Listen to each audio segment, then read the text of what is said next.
سورہ نساء اس لیے اس کو کہا جاتا ہے کہ اس میں ظاہر ہے کہ یہاں پر آیت نمبر 3 میں فَانْكِحُوا مَا طَابَ لَكُم مِّنَ النِّسَاء، یہاں پر خاص طور پر عورتوں کا بیان ہے، اسی لیے اس سورت کو سورہ نساء کہا گیا۔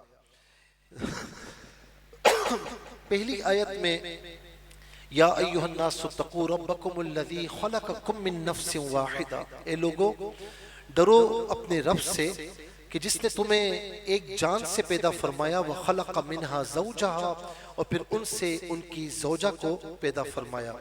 اس میں یہ بتایا گیا کہ لوگوں تمہیں ایک شخص سے پیدا کیا اور اسی سے اس کی بیوی حوا کو پیدا کیا، پھر ان دونوں کے ذریعے کثیر تعداد میں مرد اور عورتیں زمین میں پھیلا دی ہے، یعنی تمام انسانیت کی اصل جو ہے وہ ایک ہے، اور وہ کون ہے؟ حضرت آدم علیہ السلام۔ اس کے بعد فرمایا کہ اپنی زیر کفالت یتیموں کے مال کو اپنے مال کے ساتھ ملا کر نہ کھاؤ، یہ بہت بڑا گناہ ہے۔ اس طرح اپنے خراب مال کو یتیم کے اچھے مال سے تبدیل نہ کرو، یہ بھی بہت بڑا گناہ ہے۔ اب اس میں یہ آیت کریمہ ہے وَآتُوا الْيَتَامَ أَمْوَالَهُمْ وَلَا تَتَبَدَّلُوا الْخَبِيثَ بِالطَّيِّبِ، یہ آیت نمبر 2 ہے۔ مثال کے طور پر کوئی شخص انتقال کر جائے اور اس کی نابالغ اولاد ہے تو وہ یتیم ہے۔ اب اس کی جو اولاد ہے اس کے چچا اگر کفالت کرتے ہیں یا کوئی بھی بڑا کفالت کرتا ہے تو اب اس میں چند صورتیں ہیں۔ نمبر 1، اگر یتیم کے پاس یعنی یتیم کا جو والد ہے کچھ چھوڑ کر نہیں مرا تو اب ظاہر ہے کہ اس کی مدد کرنی ہے، مدد کرنا، اور یہ اتنا کار ثواب ہے، اتنا ثواب ہے کہ نبی علیہ السلام فرماتے ہیں بہترین گھر وہ ہے کہ جس میں یتیم ہو اور اس کی اچھے طریقے سے پرورش کی جائے، اور یتیم کے سر پر جو ہاتھ رکھتا ہے محبت کے ساتھ تو یتیم کے سر کے بالوں جتنے بال ہوتے ہیں اللہ تعالیٰ ہاتھ رکھنے والے کے اتنے گناہوں کی بخشش فرما دیتا ہے۔ تو اس میں یہ کہ یتیم اگر بالکل غریب ہے، اس کے پاس کچھ نہیں ہے، تو اب اس کی مدد کی جائے، کہیں نہ کہیں سے کیا جائے اس کے ساتھ اگر وہ کر سکتا ہے۔ یا پھر اگر یتیم کا مال چھوڑ کر یعنی جو والد انتقال کر گیا ہے وہ مال چھوڑ کر انتقال کر گیا ہے، اب یتیم کے پاس اتنا ہے، بہت زیادہ مال ہے، تو اب یہاں پر یہ خرابی پیدا ہوتی ہے کہ اب جو کفالت کرنے والا ہے وہ یہاں پر لالچ کرتا ہے، اور کیا کرتا ہے کہ یتیم کا مال بے دریغ خرچ کرتا ہے، اپنے اوپر بھی خرچ کرتا ہے۔ جب وہ بڑا ہوتا ہے تو کہتا ہے ہاں بھائی بس ہو گیا، میں نے تم پر خرچ کیا، یہ خرچ کیا، وہ خرچ کیا، یعنی اس نے خرچ اسی کے مال سے کیا ہوتا ہے لیکن اسی کے مال سے اپنا خرچ بھی چلا رہا ہوتا ہے۔ تو فرمایا کہ اس طرح تم نہ کرو، اس طرح تم اپنا مال یتیم کے مال کے ساتھ نہ ملاؤ، یہ سخت گناہ ہے، اور تمہیں روز قیامت ایک ایک چیز کا حساب دینا پڑے گا۔ ہاں اتنا ضرور ہے کہ وہ اس کی کفالت کر رہا ہے، کفالت کرنے والے کے پاس کچھ نہیں ہے تو وہ بقدر ضرورت اس میں سے پھر خرچ کر سکتا ہے، اور بالغ ہونے پر پھر یتیم کو ساری صورتحال سے آگاہ کرے، جب وہ بڑا ہو جائے مال اس کے حوالے کرے تو اس کو ساری صورتحال سے آگاہ کرے۔ پھر اس کے بعد اگلی آیت میں یہ بتایا کہ فَانْكِحُوا مَا طَابَ لَكُم مِّنَ النِّسَاءِ مَثْنَىٰ وَثُلَاثَ وَرُبَاعَ، کہ اگرچہ بوقت ضرورت ایک سے زیادہ 4 تک شادیوں کی اجازت ہے، لیکن ازواج کے درمیان عدل کی کڑی شرط کے ساتھ، جو عدل کر سکتا ہے تو وہ ایک سے زائد نکاح کر سکتا ہے، جو عدل نہیں کر سکتا تو وہ پھر ایک سے زائد نکاح نہیں کر سکتا۔ اور ظاہر ہے کہ عدل میں کیا ہے کہ باری کے دن بالکل جس طرح پہلی بیوی اس طرح دوسری بیوی، سب کے درمیان عدل کرے گا، کھانے پینے میں، راشن میں، ہر چیز میں، اور اسی طرح ہاں ٹھیک ہے کسی ایک سے محبت زیادہ ہے اس پر دل کا اختیار نہیں ہوتا لیکن بظاہر عدل و انصاف سے کام لے گا۔ اور فرمایا کہ عدل انصاف نہیں کرے گا نا تو روز قیامت اللہ تعالیٰ کے حضور ایسے حاضر ہوگا جیسے کہ اس کا ایک سائیڈ بالکل فالج زدہ ہو۔ بہت سے لوگوں کو بڑا شوق ہوتا ہے شادی کرنی ہے، یہ کرنی ہے، وہ کرنی ہے، عدل نہیں کر پاتے، عدل نہیں کر سکتے تو پھر اجازت نہیں ہے۔ پھر اجازت نہیں ہے. عدل کر سکتے ہیں، پیسہ بھی ہے، ساری چیزیں ہیں، تو پھر 1 سے زائد 4 تک شادیاں کرنے کی اجازت ہے. اور یہ بات بھی یاد رہے کہ اسلام نے تعداد نہیں بڑھائی، یہ تعداد پہلے سے بہت بڑی چلی آ رہی تھی. مثال کے طور پر جب لوگ مسلمان ہوئے تو کتنے مسلمان جو نو مسلم تھے ایسے تھے کہ ان کے عقد میں کئی بیویاں تھیں. یعنی دور جاہلیت میں یوں سمجھ لیجئے کہ نکاح کرنے کی کوئی حد ہی نہیں تھی، جتنے بھی نکاح کرنا چاہیں کر لیتے تھے. اسلام نے اس کو کم کر کے 4 تک محدود کیا، وہ بھی کڑی شرائط کے ساتھ، عدل کی شرائط کے ساتھ. تو اسلام نے اسے کم کیا ہے. بڑھایا تو زمانہ جاہلیت میں، اور یہی جو یہود و نصارہ تھے انہوں نے بڑھا کر رکھا ہوا تھا.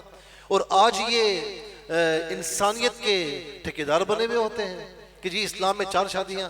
آپ اپنے ذرا دین اپنے مذہب میں دیکھو، آپ اپنے آپ میں گریبان میں جھانکو کہ تمہارے یہاں کتنی شادیاں تھی پہلے، اور عورتوں کا حق کیا تھا تمہارے یہاں، یا عورتوں کے ساتھ تم سلوک کیا کرتے تھے. علامہ الحفیظ اسلام نے تو عورتوں کو بڑی عزت عطا فرمائی ہے. اور یعنی ماں کے روپ میں ہے تو ماں کے قدموں تلے جنت ہے، بہن کے روپ میں ہے تو اس کے ساتھ صلہ رحمی کرنے پر جنت ہے، بیٹی کے روپ میں تو 2 بیٹیاں جس نے پالی پرورش کی اپنے گھر کا کر دیا. تو نبی علیہ السلام فرماتے ہیں کہ روز قیامت میرے ساتھ ایسے ہوگا جیسے یہ 2 انگلیاں ہیں. اللہ اکبر. یعنی ہر روپ میں بیوی کے ساتھ، بیوی کے روپ میں ہے تو اس کے ساتھ حسن سلوک کیا جائے تو اس پر اللہ رب العالمین عبادت کا ثواب عطا فرماتا ہے. تو اسلام نے خواتین کو جتنی عزتیں دی ہیں تو کسی اور نے عزت دی ہی نہیں تھی. یہ اسلام ہی ہے، ہمارے پیارے نبی صلی اللہ علیہ وسلم ہیں کہ جنہوں نے خواتین کو عزت عطا فرمائی ہے. پھر اس کے بعد آگے چل کر سورہ نساء کی یہ آیات جو ہیں اس میں وراثت کے احکامات، اللہ اکبر، اس میں چند چیزیں بڑی ضروری ہیں جو آپ کی خدمت میں عرض کرنی ہے. نمبر 1 تو یہ ہے کہ فرمایا کہ وَإِذَا حَضَرَ الْقِسْمَةَ أُولُو الْقُرْبَى وَالْيَتَامَى وَالْمَسَاكِينَ فَارْزُقُوهُم مِّنْهُ وَقُولُوا لَهُمْ قَوْلًا مَّعْرُوفًا. جب تم حصہ بانٹ رہے ہو، اگر کچھ رشتہ دار اور یتیم اور مسکین ایسے آ جاتے ہیں جن کا کچھ نہیں بنتا، جب تم حصے بانٹ رہے ہو تو ان کا کچھ نہیں بنتا، لیکن اس کے باوجود بھی کچھ نہ کچھ انہیں دو، اللہ تبارک و تعالی تمہیں برکت عطا فرمائے گا. وہ یتیم ہے، مسکین ہے، غریب ہے، فقیر ہے، ان کا حق نہیں بھی بنتا تو کچھ نہ کچھ انہیں دو تو تمہارے مال میں اللہ رب العالمین برکت عطا فرمائے گا.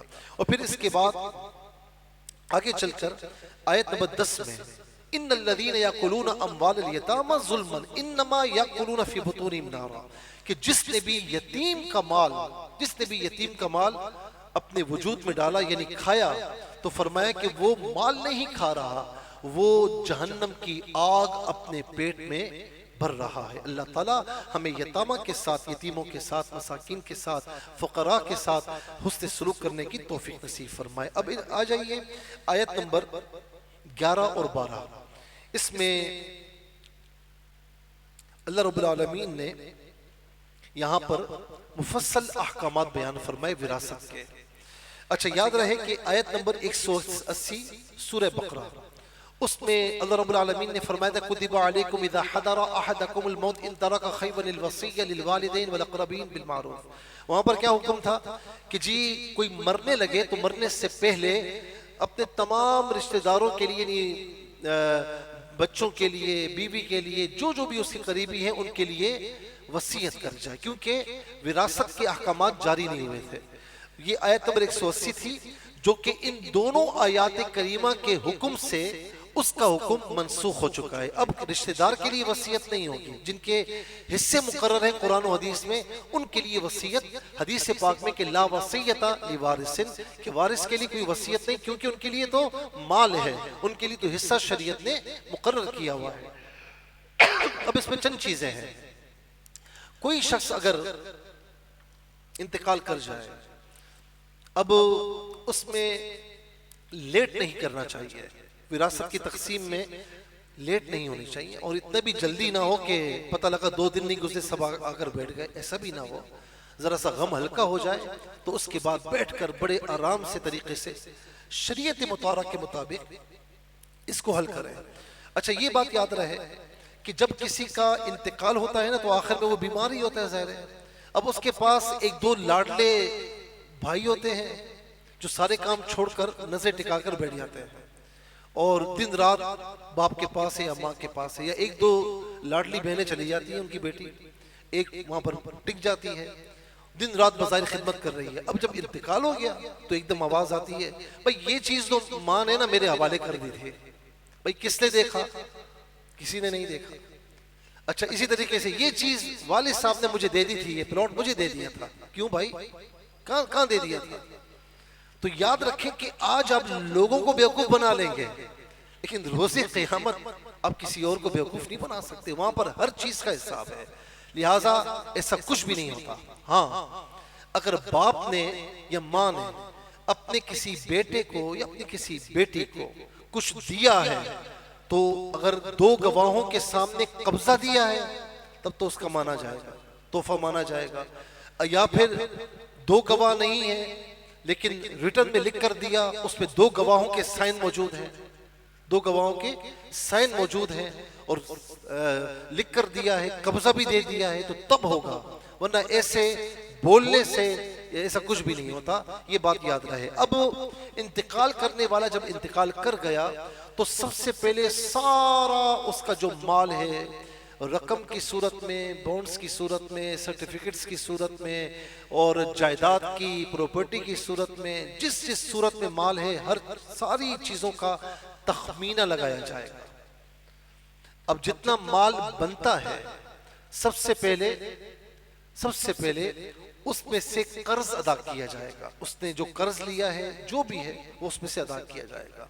اس کے بعد اگر اس کے کفن دفن کے اخراجات ہیں وہ اگر اس میں سے نکالنا چاہیں تو وہ بھی نکالے جا سکتے ہیں جو عام طور پر ہوتے ہیں، ورنہ اگر اولاد اپنی طرف سے کرتی ہے تو کوئی مسئلہ نہیں، اچھی بات ہے۔ تیسری چیز، اگر اس نے کہیں پر وصیت کی ہے تو 1/3 وصیت اس پر عمل کیا جائے گا، اس سے زیادہ نہیں کیا جائے گا۔ یعنی یہاں تک کہ علماء فرماتے ہیں کہ رسی کا ٹکڑا بھی اگر ہے نا، رسی کا ٹکڑا تو وہ بھی اس میں رکھا جائے گا تاکہ کسی قسم کی ناانصافی کسی کے ساتھ نہ ہو۔ فرمایا کہ کسی شخص کا انتقال ہو جائے اور اس کی اولاد میں بیٹے اور بیٹیاں ہیں تو ہر بچے کو بیٹی کا دگنا حصہ ملے گا۔ نمبر 2، اگر صرف ایک ہی بیٹا ہو تو جن وارثوں کا حصہ شریعت میں مقرر ہے ان کو دینے کے بعد بقیہ کل ترکہ بیٹے کو مل جائے گا۔ نمبر 3، ایک سے زائد بیٹے ہوں تو سب میں برابر تقسیم ہوگا۔ نمبر 4، اگر کسی کی وارث صرف ایک بیٹی ہو تو اسے بقیہ ترکے کا آدھا حصہ ملے گا۔ نمبر 5، اگر ایک سے زائد صرف بیٹیاں ہیں تو ان کو مجموعی طور پر بقیہ ترکے کا 2/3 حصہ ملے گا۔ نمبر 6، کسی شخص کا انتقال ہو گیا اور وہ صاحب اولاد ہے اور اس کے ماں باپ بھی حیات ہیں تو ان دونوں میں سے ہر ایک کو ترکے کا 6واں حصہ ملے گا۔ نمبر 7، اگر کسی شخص کا انتقال ہوا اور اس کی اولاد نہیں ہے اور اس کے ماں باپ بقید حیات ہیں تو ماں کو ترکے کا 1/3 حصہ ملے گا اور بقیہ ترکہ اس کے والد صاحب کو مل جائے گا۔ نمبر 8، فوت شدہ شخص کے لاولد بے اولاد ہونے کی صورت میں اگر اس کے بہن بھائی ہیں تو اس کی ماں کو 6واں حصہ ملے گا۔ اگر بیوی لاولد ہو یعنی بے اولاد ہے تو اس کا نصف ترکہ شوہر کو ملے گا۔ اگر شوہر لاولد ہے تو اس کے ترکے سے بیوی کو 1/4 حصہ ملے گا۔ نمبر 11، اگر شوہر کی وفات ہو گئی اور بیوی ایک ہو یا ایک سے زائد تو اولاد کی موجودگی میں سب کو مجموعی طور پر شوہر کے ترکے کا 8واں حصہ ملے گا، یعنی ایک سے زائد بیوی بھی ہو تو سب کو جتنی ہے، 1 ہے، 2 ہے، 3 ہے، 4 ہے، سب کو 8واں حصہ ملے گا۔ اور فرمایا کہ اگر کسی لاولد شخص کا انتقال ہو جائے اور اس کے ماں باپ بھی نہ ہو اور صرف ماں کی طرف سے بہن یا بھائی ہو تو اسے 6واں حصہ ملے گا، اور اگر صرف ماں کی طرف سے ایک سے زائد بھائی یا بہن ہو تو انہیں کل ترکے کا 1/3 حصہ ملے گا۔ اس کے بعد آ جائیے آیت نمبر 15 اور 16 میں، یہ بدکاری کی ابتدائی اور عارضی سزا کا بیان ہے۔ مستقل سزا پھر سورہ نور میں نازل ہوئی اور اس کے لیے 4 گواہوں کی کڑی شرط بھی لگائی گئی اور توبہ کرنے والوں کے لیے فرمایا کہ بخشش اور مغفرت کا مجدہ سنایا گیا ہے۔ پھر آیت نمبر 17 میں اللہ تعالیٰ نے قبولیت توبہ کا جو اصول بیان فرمایا کہ جن لوگوں سے گناہ سرزد ہو جائے اور وہ غلطی کا احساس کر لیں تو جلدی توبہ کر لیں تو ان کی توبہ کی قبولیت اللہ تعالیٰ کے ذمہ کرم پر ہے۔ لیکن جو لوگ زندگی بھر گناہ کرتے چلے جائیں یہاں تک کہ فرشتہ اجل سر پر آ کھڑا ہو اور پھر کہیں کہ میں نے توبہ کی تو ان کی توبہ کی قبولیت کی کوئی ضمانت نہیں، اور جن کی موت کفر پر واقع ہو جائے ان کی آخرت میں نجات کی کوئی ضمانت نہیں ہے۔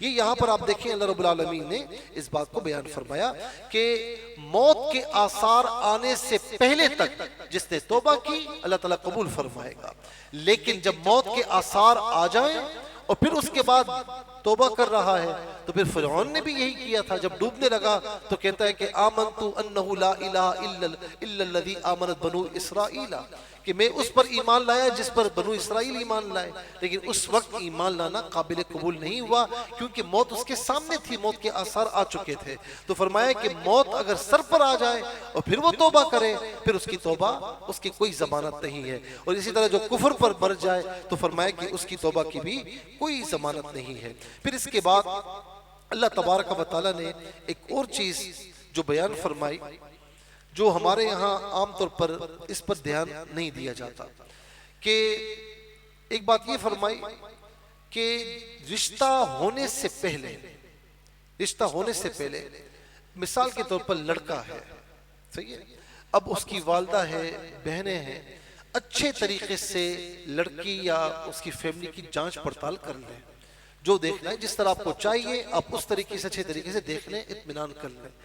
دیکھنے کے بعد اب شادی ہونے کے بعد اگر کوئی عیب نظر آئے تو یہاں پر اللہ رب العالمین فرماتا ہے فَإِن كَرِهْتُمُوهُنَّ، یہ آیت نمبر 19 سے، اگر تمہیں کوئی چیز ناپسند آ رہی ہے، پسند نہیں آ رہی اس کی عادت یا کوئی چیز بھی، فَعَسَىٰ أَن تَكْرَهُوا شَيْئًا وَيَجْعَلَ اللَّهُ فِيهِ خَيْرًا كَثِيرًا۔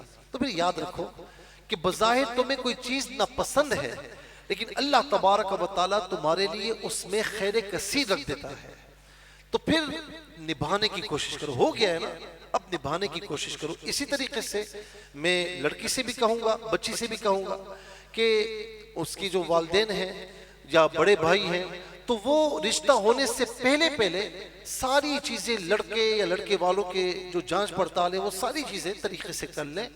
اب نکاح ہونے کے بعد کوئی اگر خدا نہ خواستہ عیب نظر آتا ہے تو پھر اسے برداشت کریں، جہاں تک ہو سکے نبھانے کی کوشش کریں۔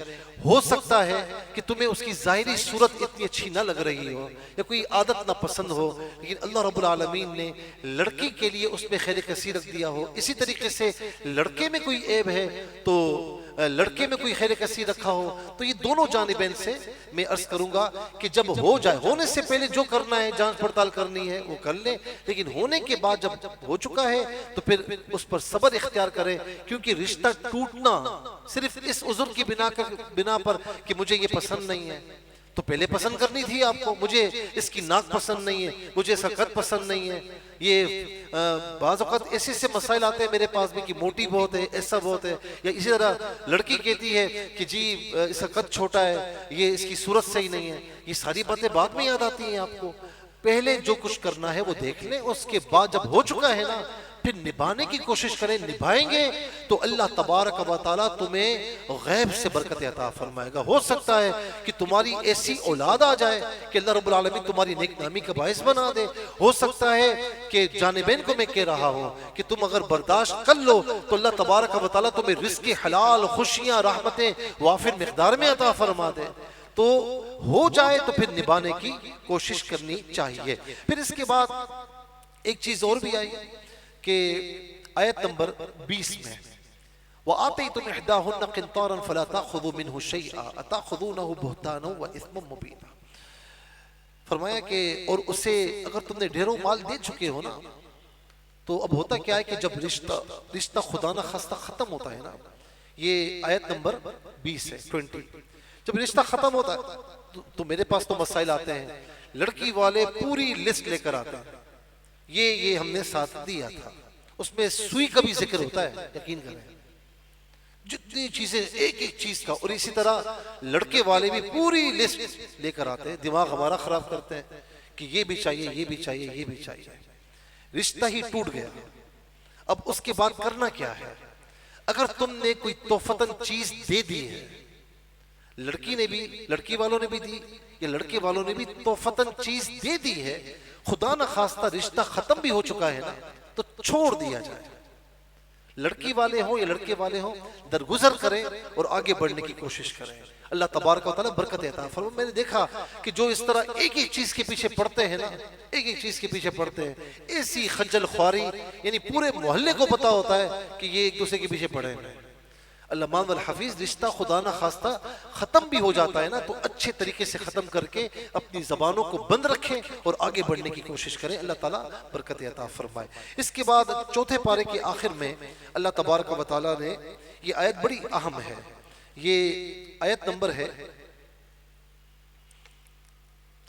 آیت نمبر 23. اس میں اللہ رب العالمین نے وہ خواتین کہ جن سے نکاح ناجائز ہے، لائن سے ان کا بیان فرمایا. نمبر 1، یہ حرمت علیکم امہاتکم و بناتکم و اخواتکم و عماتکم، یہ پوری آیت ہے. نمبر 1 یعنی ماں، جو ماں ہے. اب اس میں ماں میں دادی بھی ہے، نانی بھی ہے، اور اس سے اوپر کی جتنی جدات ہیں وہ ساری شامل ہیں. ان سے نکاح جائز نہیں ہے، حرام ہے. نمبر 2 بنات یعنی بیٹی، آپ کی بیٹی. اب اس میں سلبی لڑکی بھی شامل ہے جو آپ کی بیٹی ہے، پوتی، نواسی، نیچے تک سب داخل ہے. اچھا، اسی طرح البتہ اس میں منہ بولی بیٹی اور لے پالک وہ اس میں شامل نہیں ہے. جو منہ بولی بیٹی ہوتی ہے، کوئی اور رشتہ اگر نہیں ہے اور صرف منہ بولی بیٹی ہے تو اس سے کوئی فرق نہیں پڑتا، ان سے نکاح حرام نہیں ہے. اور لے پالک کہیں سے لے کر پالی، کوئی اور رشتہ نہیں ہے تو ان سے نکاح حرام ہو ایسا نہیں ہے، ان سے نکاح جائز ہے.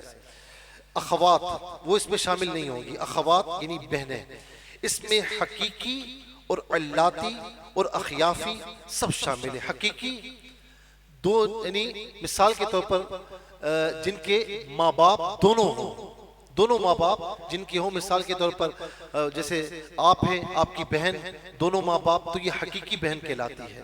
اچھا، ایک بہن تو حقیقی ہے، ایک بہن ہوتی ہے علاتی.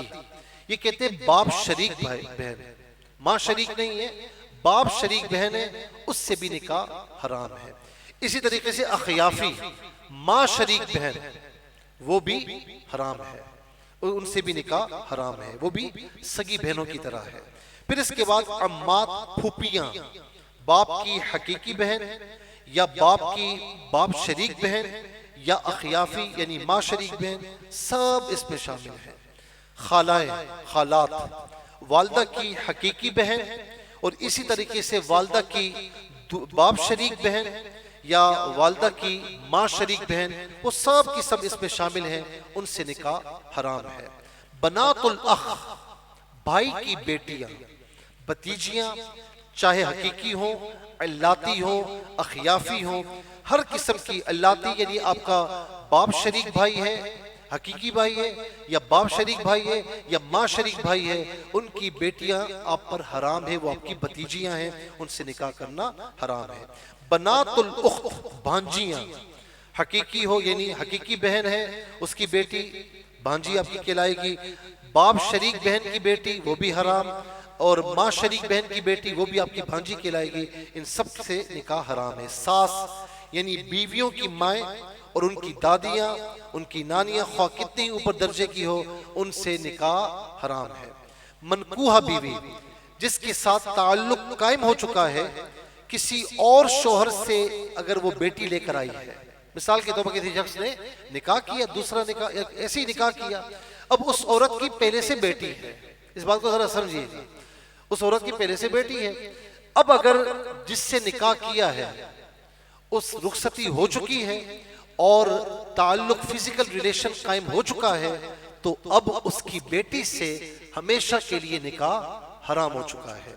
اور اگر صرف نکاح ہوا ہے فزیکل ریلیشن قائم نہیں ہوا اور کسی وجہ سے علیحدگی ہو چکی ہے، تو اب جو شوہر ہے جس نے طلاق دی یا علیحدگی ہو گئی تو اور یعنی نکاح ہوا تھا لیکن فزیکل ریلیشن قائم نہیں ہوا، اس سے پہلے طلاق دے دی، اب اس کی بیٹی سے نکاح کر سکتا ہے، لیکن اگر فزیکل ریلیشن قائم ہو چکا ہے تو ہمیشہ کے لیے اس کی بیٹی حرام ہے۔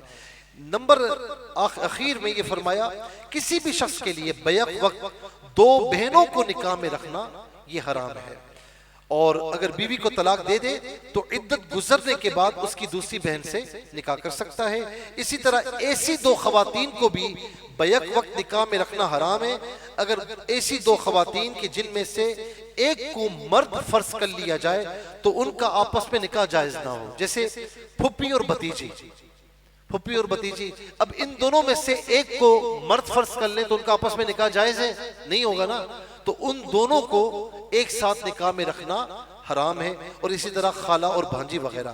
آیت مبارکہ میں اس مسئلے کو جمع بین الاختین یعنی دو بہنوں کو بیک وقت نکاح میں جمع کرنے سے تعبیر فرمایا گیا، جس طرح نسبی رشتے سے دو بہنوں کو بیک وقت نکاح میں جمع کرنا حرام ہے، اسی طرح رضائی بہنوں کا بھی بیک وقت نکاح میں جمع کرنا حرام ہے۔ اللہ تعالیٰ نے فرمایا اس حکم کے آنے سے پہلے ماضی میں جو ہو چکا ہے، اس طرح کے نکاح ہو چکے ہیں وہ تمہارے معاف ہیں، لیکن اب اس کے بعد ایسا بالکل نہیں ہونا چاہیے۔ حدیث پاک میں ہے کہ جن عورتوں سے نسب کے رشتے سے نکاح حرام ہے ان سے رضاعت کے رشتے سے بھی نکاح حرام ہے، اور آیت سورہ نساء کی آیت نمبر 23 میں بھی یہ مسئلہ بیان کیا جا چکا ہے۔ اللہ رب العالمین ہم سب کو عمل کی توفیق نصیب فرمائے، آمین بجاہ النبی الامین وما علیہ الا البلاغ المبین۔ الحمدللہ رب العالمین والصلاة والسلام علی سید الانبیاء والمرسلین، اللہم صلی علی سیدنا ومولانا محمد معدن الجود والکرم وآلہ واصحابہ وبارک وسلم۔ یا الہ العالمین، اے مالک و مولا، ہمارے ماہ رمضان کے روزے، نماز تراویح، قرآن کریم کی تلاوت، یا الہ العالمین سحری افطاری یہ سب کا سب اپنی بارگاہ میں قبول فرما، جو غلطیاں کوتاہیاں ہوئی اسے اپنے فضل و کرم سے معاف فرما۔ یا الہ العالمین، اے مالک و مولا، ہمیں قرآن سے جڑے رہنے کی توفیق نصیب فرما، قرآن کا فہم نصیب فرما، روز قیامت قرآن کی یا الہ العالمین شفاعت ہم سب کو عطا فرما۔ مولا کریم سب کی پریشانیاں، مصیبتیں، تکلیفیں، مشکلات دور فرما، خوشیاں، رحمت، برکت نصیب فرما، سب کے رزق حلال میں، کاروبار میں برکت عطا فرما، اپنے سوا کسی کا محتاج نہ فرما۔ جتنے بیمار ہیں یا الہ العالمین ان میں سے، ان کے عزیز و اقربا میں سے، گھر والوں میں سے تمام بیماروں کو شفا عطا فرما، جو ہاسپٹلز میں ایڈمٹ ہیں یا الہ العالمین ان کو بھی شفا کامل عاجل عطا فرما، بے اولادوں کو نیک و صالح اولاد نصیب فرما، تنگ دستوں کو وسعت رزق نصیب فرما، قرضداروں کو بارکر سے سبکدوشی نصیب فرما، بے سببوں کو اسباب مہیا فرما، بے رشتہ ہیں اچھے نیک صالح رشتے عطا فرما، تمام رکاوٹیں دور فرما، بے جا مقدمات میں جیلوں میں اسیر رہی عطا فرما، گھروں سے روٹھے ہوئے واپس لوٹنے کی توفیق نصیب فرما، سب کے گھروں کو امن و سلامتی کا گہوارہ بنا، تمام عالم اسلام کی خیر فرما، فلسطین کے مظلوم مسلمانوں پر کرم فرما، ملک پاکستان کو امن سلامتی عطا فرما، یا الہ العالمین اس کے محافظین کی حفاظت فرما، ہمارے مرحومین کی مغفرت فرما، جنت میں اعلیٰ مقام نصیب فرما، دنیا بھر سے جن جن احباب نے دعاؤں کے لیے کہا، پیغامات بھجوائے، سب کی دعائیں قبول فرما، ہماری ایک ایک دعا پر فرشتوں کی آمین فرما، وصلی اللہ تعالی علی خیر خلقی محمد وآلہ وصحبہ اجمعین برحمتک یا